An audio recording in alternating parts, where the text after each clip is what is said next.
La Mélanie Distier. Des discours qui déplorent la diminution des fonds nationaux tout en étant responsables des causes. Des discours qui prônent la décentralisation alors que vous voulez contourner la volonté nationale.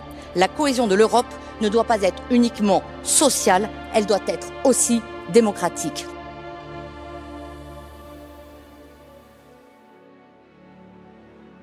Je suis tombée dedans comme Obélix étant très jeune puisque mon père faisait de la politique aussi, s'est engagé juste après l'heure de vérité avec Jean-Marie Le Pen, petite fille d'industriel textile caudrésien. Voilà, la mondialisation, la sécurité, l'ordre, c'est des choses qui me parlaient et je pense que le Front National, en ce temps-là, c'était lui qui avait les meilleures solutions, donc je me suis engagée très jeune.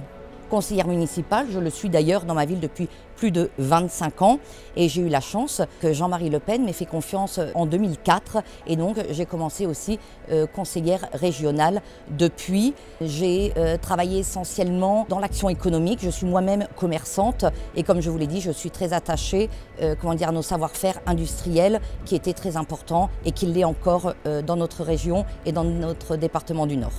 Le textile a énormément souffert. Lille, Roubaix, Tourcoing, on a perdu énormément d'emplois industriels. Et la ville de Caudry est connue mondialement pour sa dentelle Livers et les alentours pour sa broderie. Je suis très attachée à ce savoir-faire plus que centenaire. Moi, ce qui m'embête dans cette Union européenne, c'est d'abord qu'elle est injuste, elle est brutale, elle a des compétences bien précises, mais elle essaye toujours de grignoter des compétences qui sont des compétences des États membres. C'est un monde extrêmement technocratique, bureaucratique, on a l'impression de parler à un mur. Moi, je pense que l'Union européenne devrait être beaucoup plus en contact avec les chefs d'entreprise, avec ceux qui créent les richesses et qui connaissent beaucoup mieux les sujets que ces technocrates. Et donc voilà, il y a une déconnexion complète entre la réalité du terrain et les décisions qui sont prises en général par l'Union européenne et par la commission de von der Leyen. Tout d'abord, il faut savoir quand même que la commission emploi, c'est la seule commission qui est présidée par la gauche, qui n'a en réalité que 46 députés, quand nous, notre groupe patriote, a plus de 80 députés et nous n'avons aucune présidence de commission. Donc déjà là, il y a un décalage. Là, je suis en train de travailler sur une directive très importante sur les stagiaires. La commission veut s'immiscer dans la gestion des entreprises. Ils ont décrété qu'il fallait payer les stagiaires dès le premier jour de stage et de considérer les stagiaires comme des travailleurs normaux. Admettons, on considère les stagiaires exactement comme des travailleurs classiques. On y applique exactement les mêmes règles, tout pareil. Quel est l'intérêt pour un employeur d'aller prendre un stagiaire qui va falloir payer exactement tout pareil, dont les missions seront exactement tout pareilles qu'un travailleur normal, du temps à lui expliquer, mais qu'en plus il va falloir le former. C'est ça. Quel est l'intérêt pour une entreprise de prendre un stagiaire alors qu'elle peut directement prendre Mais c'est bien ça la contradiction de cette directive quand même. Hein. Un salarié déjà formé, déjà prêt à l'emploi et avec moins de contraintes. Ça n'est pas compétence de l'Union européenne, elle est en train de s'immiscer, je vous dis, dans la gestion des entreprises, elle est en train de s'immiscer dans l'éducation et dans la formation qui doit rester absolument compétence de nos États membres.